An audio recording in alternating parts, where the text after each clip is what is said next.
Պարոն վարչապետ, հայտնի դարձավ, որ Ադրբեջանից կրկին վարելանյութ է գալիս, սա ինչպես է լինում, կառավարությունը բենզին վարելանյութ կրողներին տեղյակ է պահել, ասել է, որ կարող եք արդեն Ադրբեջանից ձեռք բերել, ներկրել, սա արդյոք բոլոր ընկերություններին է տեղյակ պահել, գործընթացը ինչպես է եղել, դա հանրության համար անհայտ է, սա կխնդրեմ պարզաբանեք, եւ արդյոք Ադրբեջանն էլ հետաքրքրված է հայկական ապրանքներ ներկրելով, եւ եթե այո, ապա այս փուլում կոնկրետ որ ապրանքների շուրջ քննարկումներ կան։ Փոխվարչապետերի հանդիպման ժամանակ Ադրբեջանի փոխվարչապետը արտահայտել է պատրաստակամությունը Ադրբեջանի վաճառել նավթամթերք։ Հայաստանի կառավարությունը նախնական ուսումնասիրելով դաշտը այն գործարարներին, որոնք մեր գնահատմամբ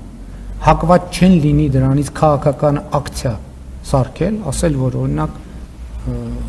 կառավարությունը մեզ ստիպում է, որ մենք Ադրբեջանից բենզին գնենք, իսկ մենք չենք գնում բենզին, որովհետև եւ այլն եւ այլն։ Մենք ասել ենք, որ կա այդպիսի հնարավորություն։ Եվ երկու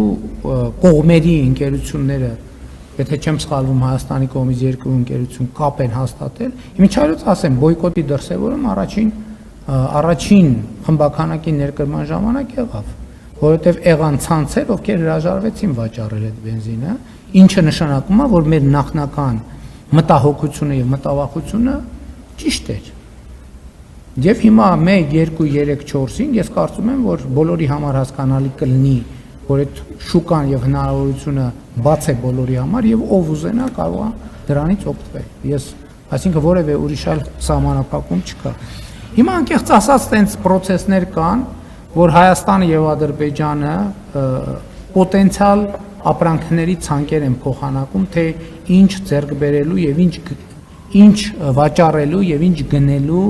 հարցում են հետաքրքրված եւ process գնում է, երբ որ նորություններ կլինեն կիմանանք։ Այսինքն կա քննարկում։